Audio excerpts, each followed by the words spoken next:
이제 다 같이 일어나셔서 인제 찬양하심으로 3월 마지막 주 주일날 예배 사순절 5번째 맞는 주일 예배를 하나님께 올려드리겠습니다.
기도를 하나님께 드리겠습니다.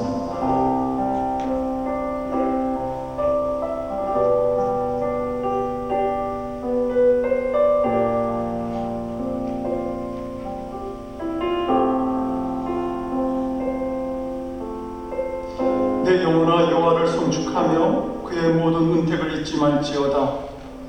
그가 내 모든 죄악을 사하시며 내 모든 병을 고치시며 내 생명을 파멸해서 속량하시고 인자와 긍휼로 간을 씌우시며 좋은 곳으로 내 소원을 만족케 하사 내 청춘을 독수리같이 새롭게 하시는도다. 아멘. 사도신경으로 신앙 고백합니다. 전능하사 천지를 만드신 하나님 아버지를 내가 믿사오며 그의 아들 우리 주 예수 그리스도를 믿사오니 이는 성령을 께하사 동정녀 마리아에게 나시고 본종 빌라도에게 본을 받으사 십자가에 못 박혀 죽으시고 장사한 지 사흘 만에 죽은 자 가운데서 다시 살아나시며 하늘에 오르사 전능하신 하나님 높이는 자 계시다가 죄로서 산 자와 죽은 자를 심판하러 오시리라. 성령을 믿사오며 거룩한 공예와 성도가 서로 교통하는 것과 죄를 사하여 주시는 것과 몸이 다시 사는 것과 영원히 사는 것을 믿사옵나이다. 아멘. 그 자리에 앉아주시기 바랍니다. 찬송가 38장 찬송하시겠습니다.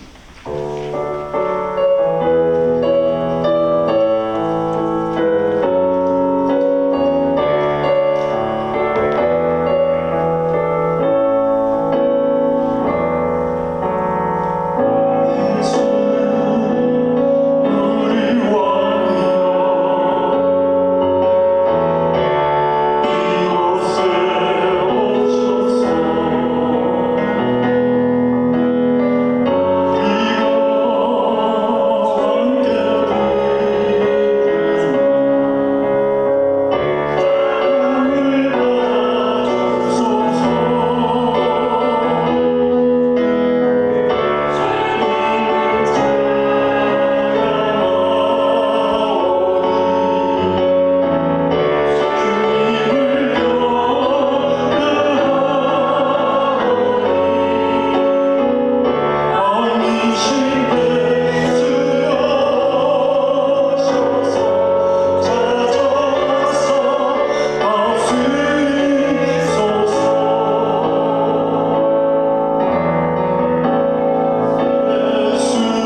이제 우리를 대표해서 박효수 권사님 나오셔서 기도해 주시겠습니다.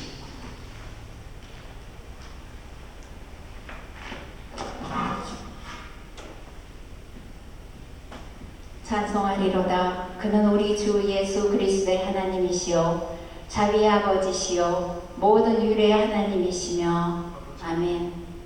나의 산성이 되시고 피난처 되시는 주여 하나님 아버지, 감사와 영광 찬송 올리옵나이다. 우리에게 귀한 복음을 주셔서 영원히 살 수 있는 영생을 주심을 감사 올리옵나이다. 말씀 안에서 묵상하며 감사하며 기도하며 살아야 하건만 우리는 세상적인 오락과 삶의 정보에 빠져서 뜨겁지도 차갑지도 않는 삶을 사는 우리를 용서하시옵소서. 믿음도 사랑도 섬김도 인내도 부족한 우리를 불쌍히 여기시옵소서. 저희들은 늘 넘어지고 주님의 뜻이 아닌 내 뜻대로 사는 우리들이지만 그럼에도 불구하고 우리를 사랑의 눈동자로 지켜주신 은혜에 감사하옵나이다. 광야 같은 이 세상에서 세상 위험을 이기는 우리들 되기를 원합니다. 우리에게 불기둥과 구름기둥으로 인도하여 주신 은혜를 기억하는 자 되게 하시옵소서. 배고플 때 만나를 주시고 목이 마를 때 반석을 쪼개어서 목마름도 해결하여 주신 하나님의 능력으로 날마다 새로운 축복의 길로 인도하여 주실 줄 믿사옵나이다. 우리 늘 푸른 교회에 비전을 주시사 항상 새롭게 푸르게 열매 맺을 수 있는 청년부 사역자를 보내주시기를 간절히 기도드립니다. 유년부 선생님도 보내주시옵소서. 교육 예배가 절실하게 필요하옵나니 주님께서 인도하여 주실 줄 믿사옵나이다. 주 안에서 서로 협력하여 선을 이룰 수 있는 우리 늘 푸른 교회 공동체가 되기를 기도드립니다. 온 천하보다도 한 생명을 귀하게 여기시는 주님, 어려운 환경 속에서 선교하시는 선교사님들께 주님께서 항상 동행하여 주셔서 건강 부어주시고 풍성한 열매 맺을 수 있도록 인도하여 주시옵소서. 이 시간도 귀한 말씀을 선포하실 우리 목사님께 영혼간의 강건함을 주시옵소서. 신령과 능력과 권세로 함께 하시사 온전히 능력의 말씀이 선포되어 주님의 영광이 드러나게 하시옵소서. 이 모든 말씀 우리를 구속하신 예수님 이름 받들어 기도드렸사옵나이다. 아멘.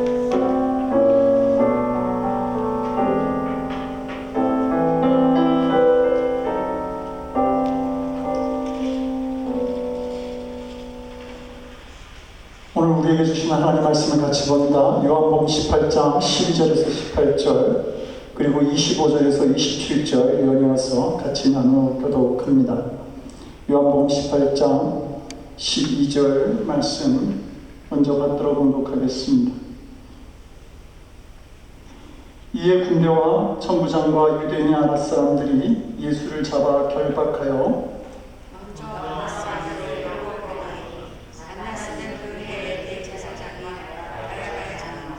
가야바는 유대인들에게 한 사람이 백성을 위하여 죽는 것이 유익하다고 공고하던 자라. 시몬 베드로와 또 다른 제자 한 사람이 예수를 따르니 이 제자는 대제사장과 아는 사람이라.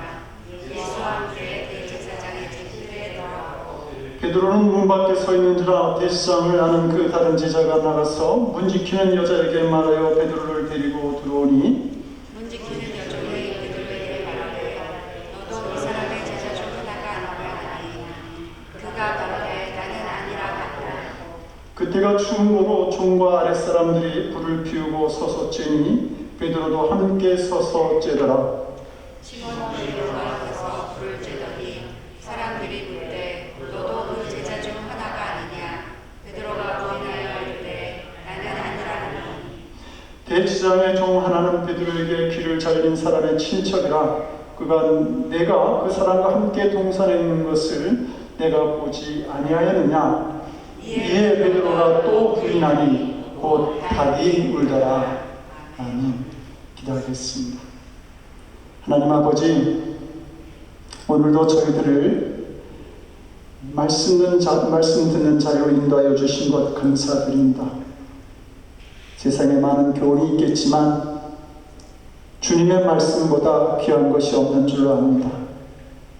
말씀 앞에 머리를 조아리고 순종하며 그 말씀을 따라가는 저희들이 되게 도와주시옵시고, 오늘 저희들에게 주시는 말씀이 우리의 삶을 승리 가운데로 이끄는 귀한 말씀이 되도록 성령께서 우리와 함께하여 주시옵소서. 감사드리옵고 예수님 이름으로 기도드립니다. 아멘. 20세기의 가장 신학자라고 하면 칼바르트를 말하곤 합니다.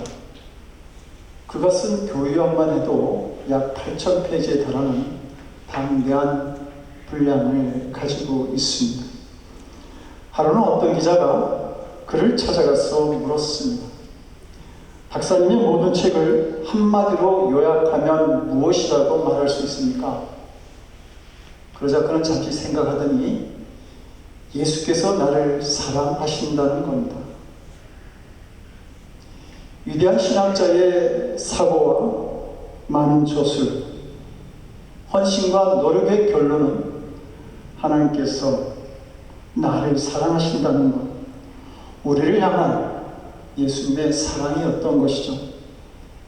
성도 여러분들은 흔들리지 않는 하나님에 대한 사랑에 확신이 있습니까? 우리는 저마다 고민과 아픔을 가지고 살아갑니다. 그러나 세상에 없다 할지라도 단 한 가지 사실, 하나님께서 나를 사랑하신다라고 하는 그 확신만 가지고 살 수 있다고 한다면 어떤 문제도 능히 이겨낼 수 있습니다. 성도 여러분, 오늘 우리가 이 본문 말씀을 보면서 긴장하게 되지 않습니까? 예수님을 위해서 감옥에도 가고 죽을 수도 있다. 누구보다도 강하게 예수님에 대한 애정을 드러냈던 그 베드로가 예수님을 모른다고 3번씩이나 부인했으니 말입니다. 베드로가 부인했던, 베드로가 보여주었던 주님에 대한 배신은 나에게도 얼마든지 일어날 수 있는 일이라고 하는 사실을 본문은 가르쳐 주고 있습니다. 당시 유대 지도자들 가운데 대제사장인 가야바가 있었는데, 그는 유대인들에게 한 사람이 백성을 위하여 죽는 것이 유익하다고 말했던 사람입니다. 그가 말하는 한 사람은 바로 예수님이었고, 베드로는 예수님이 가야바의 말대로 끌려가시는 그 모습을 보면서 두려워할 수밖에 없었습니다. 그래서 마태나 마가, 누가가 쓴 그 복음서를 보면 예수님을 쫓아가는 베드로의 모습을 멀찍이 쫓아갔다, 이렇게 말하고 있습니다.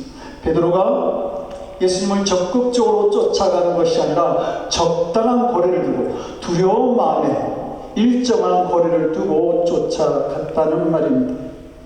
이사야 선지자는 끌려가시는 예수님의 모습에 대해서 이렇게 예언을 합니다. 그가 곤욕을 당하여 괴로울 때에도 그 입을 열지 아니하였으며 마치 도수장으로 끌려가는 어린 양과 털 깎는 자 앞에서 잠잠한 양같이 그 입을 열지 아니하였다. 이사야 선지자는 예수님께서 잡혀가시는 그 모습에 대해서 도살장으로 끌려가는 어린 양과 같이 잠잠히 끌려가셨다고 미리 예언하고 있습니다. 그러나 베드로는 지금 자신의 눈앞에서 예수님을 잡아가는 유대 지도자들의 힘이 놀라운 기적과 능력을 행하셨던 예수님보다 더 커 보였던 것입니다. 예수님의 안위가 걱정되었던 베드로가 겟세마네 동산에서 잡혀가시는 예수님을 따라갈 때에 한 여종을 만나게 됩니다. 그녀가 베드로에게 묻습니다. 너도 이 사람의 제자 중 하나가 아니냐? 그러자 베드로가 아니라고 부정하죠. 맨 처음 베드로가 그 여종에게 나는 예수님을 모른다 라고 이렇게 부인했을 때는 대제사장 안나스의 집 안으로 들어가서 예수님을 보고자 하는 나름대로의 베드로의 선한 목적이 있었습니다. 그런데 베드로가 그 여종에게 나는 예수님을 모른다 라고 이렇게 부인했을 때는 대제사장 안나스의 집을 안으로 들어가서 예수님을 보고자 하는 나름대로의 베드로의 선한 목적이 있었습니다. 그런데 베드로가 그 여종에게 나는 예수님을 모른다 라고 이렇게 부인했을 때는 대제사장 안나스의 집을 안으로 들어가서 예수님을 보고자 하는 나름대로의 베드로의 선한 목적이 있었습니다. 그런데 이 안나스의 집안으로 들어간 베드로는 그 마당에서 벌어진 일들을 보게 됩니다. 예수님이 신문을 당하시고 하인에게 서로 매를 맞으시는 장면도 보게 되었습니다. 그러자 베드로의 마음은 더욱 심란해졌고 두려움으로 가득 차게 됩니다. 요저 절기는 보통 3, 4월에 있었기 때문에 예수님이 잡혀가시던 당시 그 유대 땅의 날씨는, 그 밤 공기는 상당히 싸늘했습니다. 베드로는 추위를 피해서 자연스럽게 불을 쬐는 사람 사이로 스며들게 됩니다. 그런데 그곳에 모인 사람 중에 베드로를 알아보는 사람이 있었습니다. 그래서 그가 다시 베드로에게 묻습니다. 너도 그 제자 중 하나가 아니냐? 베드로가 아니라고 부인하지만 이젠 베드로도 부인할 수 없는 한 사람이 나타나서 베드로에게 다시 묻습니다. 그 사람은 베드로가 겟세마네 동산에서 칼을 들어서 귀를 베었던 대제사장의 종 말고의 친척이었습니다. 그래서 그가 이렇게 말합니다. 내가 그 사람과 함께 동산에 있던 것을 내가 보지 아니하였느냐? 자신이 보았다고 말하고 있는 겁니다. 자신을 보았다는 사람 앞에서 베드로는 더 강하게 부인해야 했습니다. 이때 베드로가 예수님을 부인한 일에 대해서 마태복음 26장 74절은 이렇게 기록합니다. 저가 조주하며 맹세하여 가로되 내가 그 사람을 알지 못하노라 하니 닭이 곧 울리라. 베드로가 처음에는 그냥 단순히 예수님을 부인했습니다. 그런데 두 번째는 저주하고 부인했고, 세 번째는 너무 급한 나머지 맹세하지 말라는 그 예수님의 가르침까지 어기고 맹세까지 하면서 부인하게 됩니다. 베드로를 몰아가는 마귀의 전략은 처음에는 단순한 질문에서 강한 질문은 베드로 역시 단순한 거부에서 저주와 맹세를 동반한 강력한 거부로 바뀌어진 것입니다. 베드로가 처음부터 예수님을 부인하는 제자는 아니었습니다. 마태복음 26장 33절을 보게 되면 베드로가 대답하여 가로되 다 주를 버릴지라도 나는 언제든지 버리지 않겠나이다. 예수님 앞에 고백하죠. 언제나 주님과 함께 있겠습니다 라고 말한 것입니다. 그러나 베드로의 마음속에 두려움이 시작되었을 때에 그는 잡혀가시는 예수님과 더 이상 가깝게 있는 제자가 아니었습니다. 그리고 베드로의 두려움은 지금까지 예수님께서 행하셨던 모든 일들을, 놀라운 기적과 능력들을 잊어버리게 만들었습니다. 아니야, 그때 베드로가 예수님과 함께 다니면서 경험했던 놀라운 일들을 기억할 수 있었다고 한다면 그는 그 두려움에서 벗어날 수 있었을 것입니다. 폭풍이 치는 갈릴리 바다를 걸어오시던 예수님이 바다의 폭풍 때문에 두려움을 떨던 자신을 오히려 물 위로 걷게 하셨던 일을 생각했었다면 그는 그 두려움을 이길 수 있었습니다. 성도 여러분, 나에게도 고난과 두려움이 찾아올 때에 나와 함께 하셨던 예수님의 은총을 꼭 기억하시기 바랍니다. 지금까지 나와 함께 하셨던 주님을 기억하고 나의 구원을 위해서 생명을 주신 우리 주 예수 그리스도를 묵상할 수 있기를 바랍니다. 만약 그런 일들이 없다고 한다면 그런 일들을 경험할 수 있도록 우리는 노력해야 할 것입니다. 베드로가 먼저 바다 위로 자신의 발을 내밀었을 때에 그가 물 위를 걷게 되었던 것처럼 우리가 먼저 금식과 작전기도 혹은 신앙적 결단을 하게 될 때에 우리는 나와 함께 하시는 주님의 인도하심을 경험할 수 있게 됩니다. 베드로는 자신을 좀 특별한 존재라고 생각했던 것 같습니다. 그래서 마태복음 16장을 보게 되면 예수님이 이 가셔야 할 십자가의 길을 가시면 안 된다고 혼자서 말리기도 했고, 그리고 다른 사람은 다 주를 버릴지라도 자신은 결코 버리지 않을 것이라고 맹세하기도 했습니다. 오늘 본문에 나온 것처럼 베드로는 안나스의 집으로 들어가 사람들이 모여있는 그 하룻불에서 함께 불을 쬐고 있었습니다. 그곳에는 겟세마네 동산에 올라온 하인들도 있었고, 자신이 따르던 예수님도 붙잡혀 계시는 불안한 상황이었습니다. 자기에게 언제 위험이 닥칠지 모르는 이 위기 상황인데도 불구하고 사람들과 함께 어울리고 있었으니 베드로가 대단한 배짱을 가진 사람이다 라고 인정할 수 있습니다. 그러나 마귀 앞에서는 인간적인 담대함이라고 하는 그것은 아무런 소용이 없습니다. 따뜻한 하룻불, 그것도 베드로가 더 강하게 예수님을 부정하도록 마귀가 깔아놓은 멍석일 뿐이었던 것입니다. 지금 베드로는 마귀의 올가미에 걸린 신세였습니다. 15절은 시몬 베드로와 또 다른 제자 하나가 예수를 따르리라고 말하고 있는데, 그 다른 제자는 이 요한복음을 기록한 사도 요한을 말합니다. 예수님의 두 제자가 그곳에 있었는데 사람들의 질문은 베드로에게만 집중되어졌습니다. 그것은 그만큼 베드로가 예수님의 제자로서 사람들에게 잘 알려진 인물이었기 때문입니다. 그리고 베드로는 예수님이 가장 신임하시는 수제자였습니다. 마귀는 그곳에 있는 두 제자 가운데 예수님이 가장 신임하시고 사람들에게 잘 알려진 베드로를 집중하고 있었던 것입니다.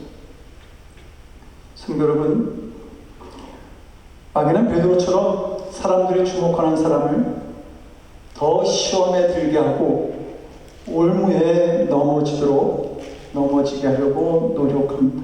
그러므로 우리가 우리의 신앙이 사람들의 주목을 받게 될 때에 우리는 마귀의 시험에 넘어지지 않도록 조심할 수 있어야 합니다. 그리고 성도 여러분들에게 점점 더 많은 시험이 온다고 한다면 내가 신앙적으로 성숙해지고 있나 보다 그렇게 생각하고 기뻐하면서 시험을 이길 수 있어야 합니다.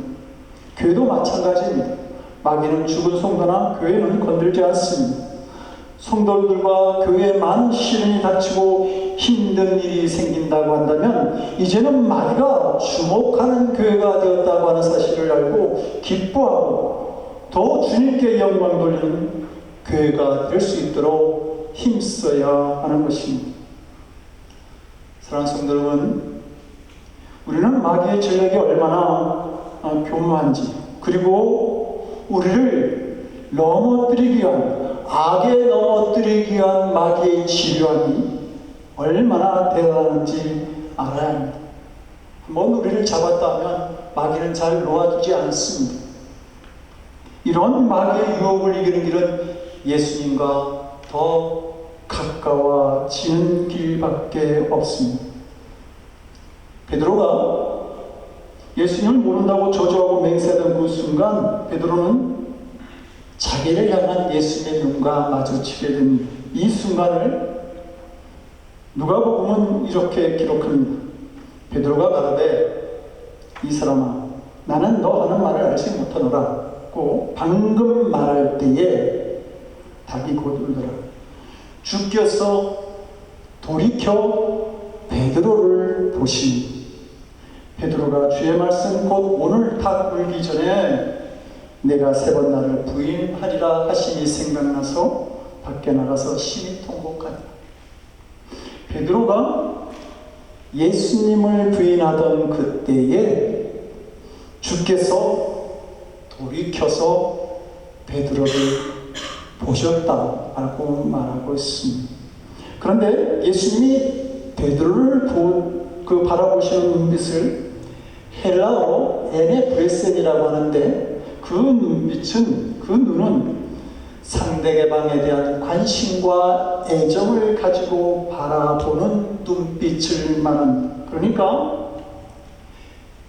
베드로가 예수님을 세 번째 부인할 때에 예수님께서 베드로를 바라보시는 그 눈빛은 책망하시면서 너 이제 나와 끝났어, 그렇게 문제를 제기하시고 분노하셨던 눈빛이 아니라 베드로의 허물을 덮으시고 다시 시작할 수 있는 용기와 사랑을 주시고자 하는 눈빛이었던 것입니다. 왜냐하면 예수님은 베드로가 자신을 부인할 것을 미리 알고 계셨기 때문입니다. 예수님은 요한복음 13장 38절에서 베드로에게 이렇게 말씀하시죠. 내가 나를 위하여 내 목숨을 버리겠느냐? 내가 진실로 진실로 내게 이르노니 닭 울기 전에 내가 3번 나를 부인하리라. 그리고 그 후에 예수님은 베드로가 다시 믿음을 회복하게 해달라고 기도하십니다. 그래서 베드로에게 누가복음 22장 32절에서 이렇게 말씀하십니다. 내가 너를 위하여 내 믿음이 떨어지지 않기를 기도하였노니 너는 돌이킨 후에 내 형제를 굳게 하라고 공고하고 계십니다. 예수님께서 이렇게 베드로를 사랑과 연민의 눈동자로 보실 수밖에 없었던 이유가 있습니다. 그것은 예수님께서 벌써 이미 사랑하는 한 제자를 잃어버리셨기 때문입니다. 그 제자가 바로 가룟 유다입니다. 그는 은 30냥의 유혹에 넘어가서 자신의 주인 되신 그 예수님을 팔아 넘겼던 것이죠. 그때도 예수님께서 가룟 유다가 자신을 팔 것을 미리 하시고 가룟 유다에게 여러 번 개인적으로 경고를 하십니다. 요한복음 14장 21절을 보면 예수께서 가라사대 내가 진실로 진실로 너에게 이르노니 너희 중 하나가 나를 팔리라. 지금 제자들과 함께 마지막 만찬을 하는 그 자리에서 너희 가운데 누가 나를 팔 것이다 라고 말씀하신 것입니다.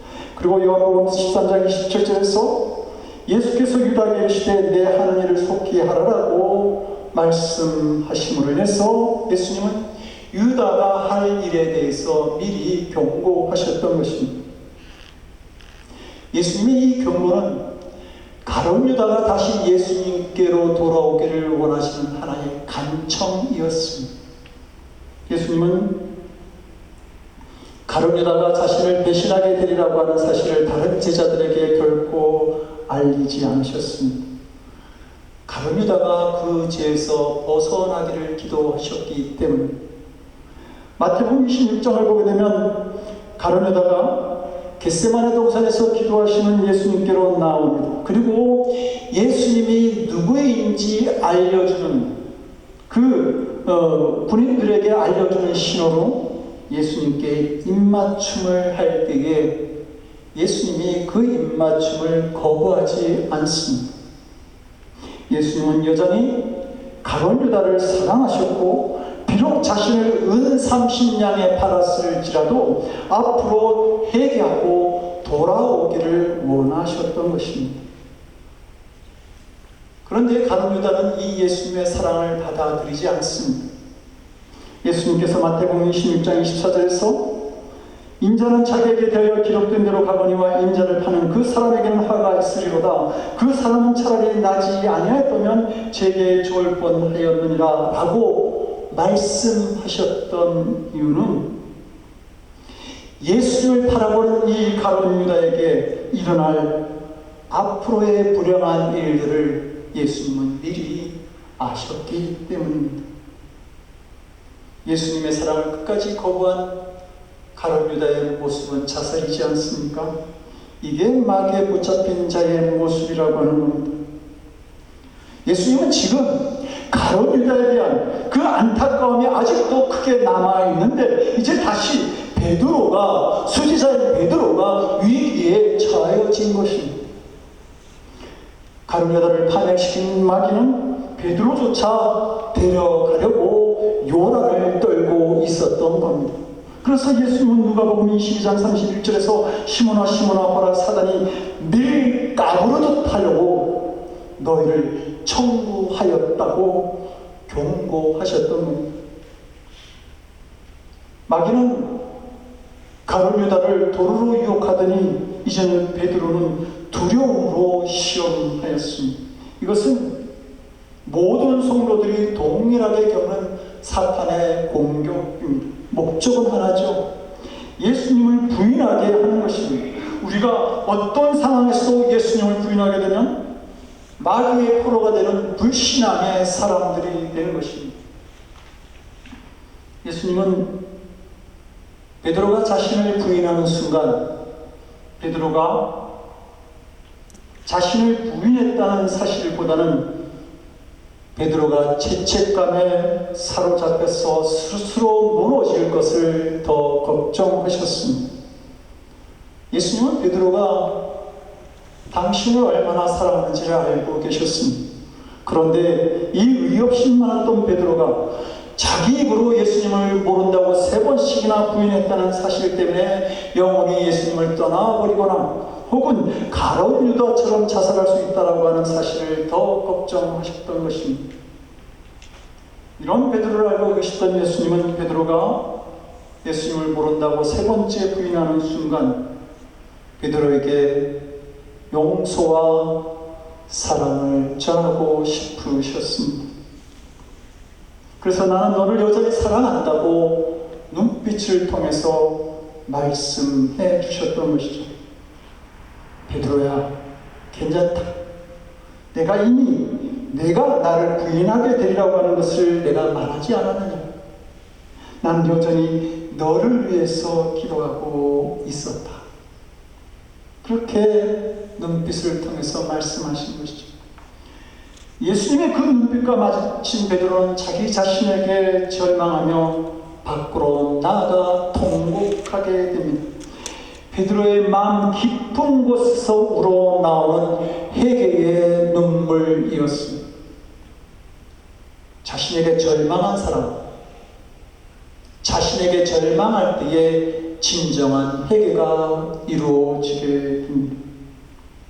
그 회개는 두려워서 되는 것이 아니라 주님의 사랑을 느끼게 될 때에 이루어집니다.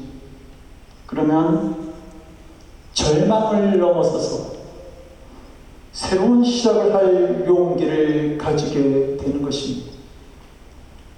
하나님께서 오늘 본문을 통해서 우리에게 하시고자 하는, 들려주시고 싶은 이야기가 있습니다. 그것은 우리가 아무리 예수님을 배반하고 부인하고 심지어 욕을 하고 저주를 할지라도 예수님은 결코 우리를 버리지 아니하신다는 사실입니다.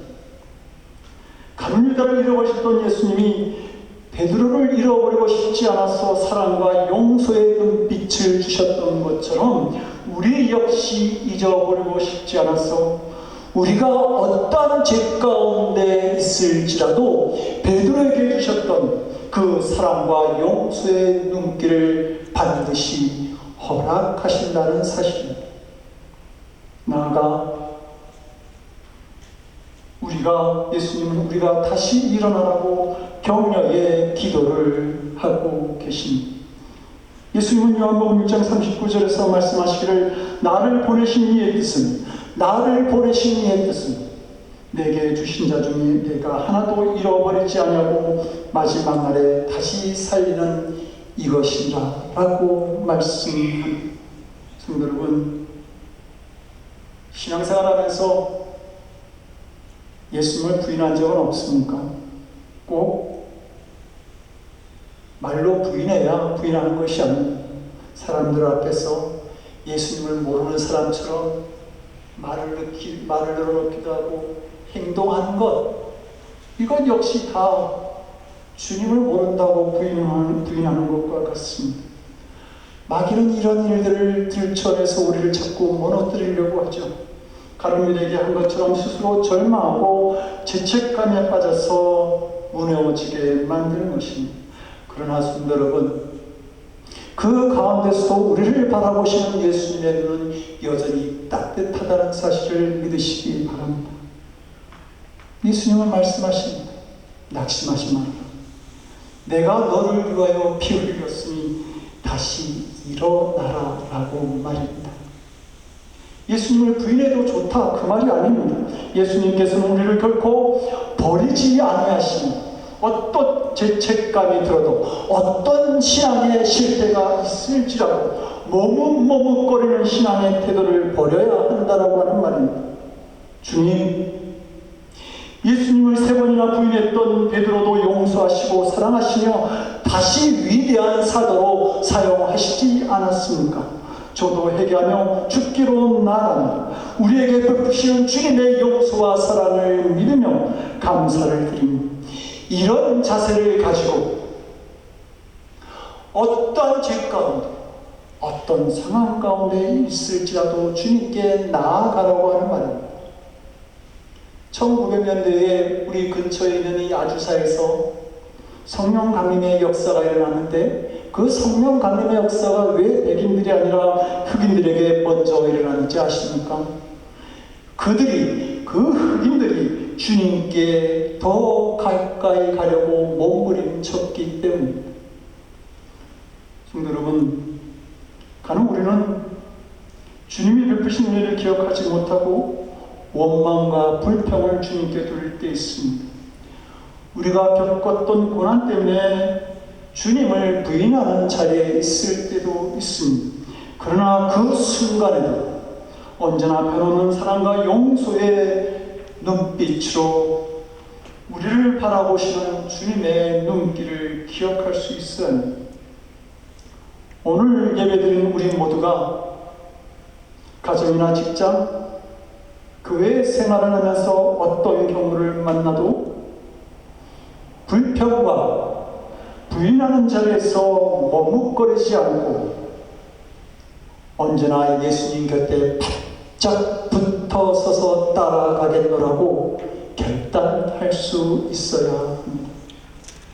이 시간 이후 어떤 시험이 있어도 어떤 좌절이 있을지라도 예수님의 용서와 사랑을 믿고 회개하며 주께로 나아가겠노라고 하는 결단, 이 시간 있기를 기도합니다.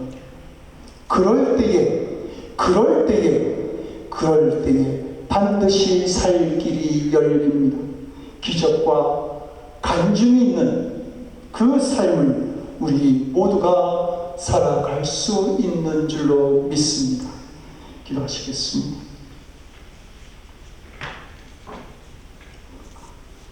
우리가 어떤 죄 가운데 있을지라도 찾아오시고 용서하시며 사랑하시는 좋으신 하나님, 우리가 부끄러운 죄 가운데 있을지라도 그곳에서 머뭇거리는 자들이 아니라 주님의 사랑을 의심하지 않고 더 가까이 주님 앞에 나아가는 주님의 자녀된 우리들이 될 수 있도록 주여 언제나 우리와 함께 하시고 우리를 도와주시옵소서. 언제나 우리를 사랑과 용서의 눈길로 바라보시는 우리 주 예수 그리스도 이름 받들어 간절히 기도드리옵나이다. 아멘. 다윗 찬송가의 190장 찬송하시고 3절 찬양하실 때는 일어나서 찬양하시겠습니다.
오늘 주님을 배반하지만 주 예수님 여전히 날 부르시고 그 참되신 사랑을 베푸심에 좋으신 하나님, 나의 하나님, 저희가 오늘 주님의 전전에 모였습니다.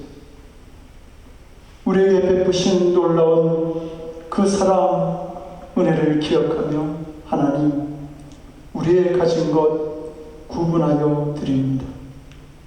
10의 1조로 구분하고 감사로 구분하고 복된 주의를 허락하심에 구분합니다.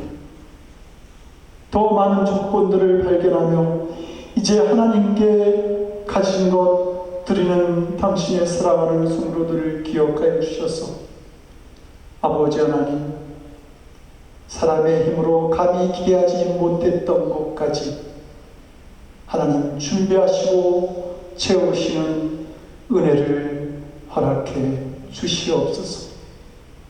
우리가 이 땅에서 하나님의 백성으로 하나님의 자녀로 살아가는 동안 많은 사람들에게 살아계신 하나님이 나와 함께 하신다라고 하는 그 형통함을 드러낼 수 있는 믿음의 가족들 되도록, 믿음의 자녀들 되도록 주님 우리에게 은총을 베풀어 주시옵소서. 하나님이 드린 물질이 이 각박한 세상, 죄악 관영한 이 세상 속에서도 주님의 영광을 드러내는 귀한 물질로 사용되어지도록 주님 은총을 베풀어 주시옵소서. 감사드렸고 우리 주 예수 그리스도를 받들어 간절히 기도드리옵나이다. 아멘. 그 자리에 앉아주시기 바랍니다. 교회 소식 알려드리겠습니다. 지금 저희가 사순절 보내고 있는데요. 벌써 5번째 주일입니다. 이제 다음 주는 고난주일을 맞이하게 될 거고요. 한 2주면은 사순절이 끝납니다. 이 사순절이라고 하는 그 놀라운 은혜의 시간을 허락해 주신 우리가 주님께 감사하면서 십자가의 고난과 그 죽음의 은총을 더 묵상할 수 있는 이 기간을 우리 함께 보냈으면 좋겠습니다. 사순절 기도회가 매주 주일 아침 10시 30분에 있는데 이제 다음 주가 마지막으로 끝나겠고요.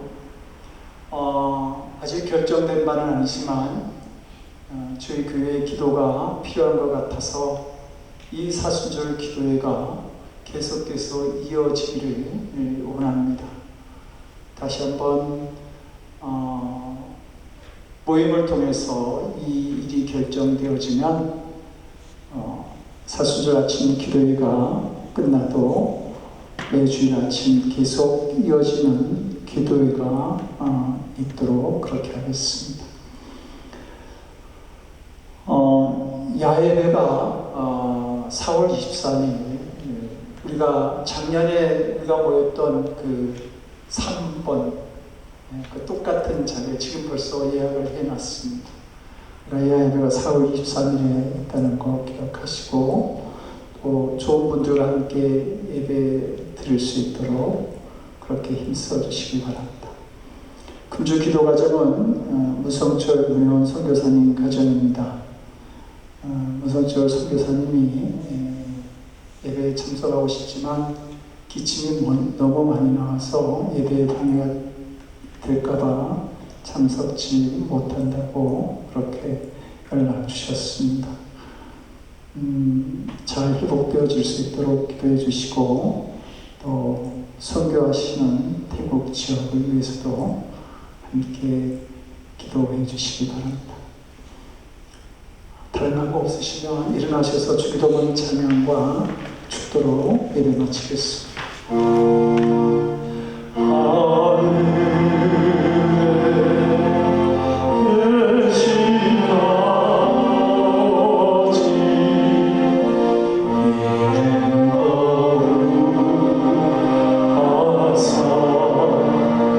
주님 나라 임하시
하늘의 보좌를 부르시고 이 땅에 찾아오신 우리 주 예수 그리스도의 크신 은혜와 하나밖에 없는 독생자를 희생제물로 삼으심에 우리를 향한 영원한 사랑을 확증하신 아버지 하나님의 극진하신 사랑하심과 세상 죄 가운데서도 피난처 되시는 주님의 사랑을 깨닫게 하시는 성령님의 감화 감동 우리 안에 교통하시고 역사하시는 놀라우신 주님,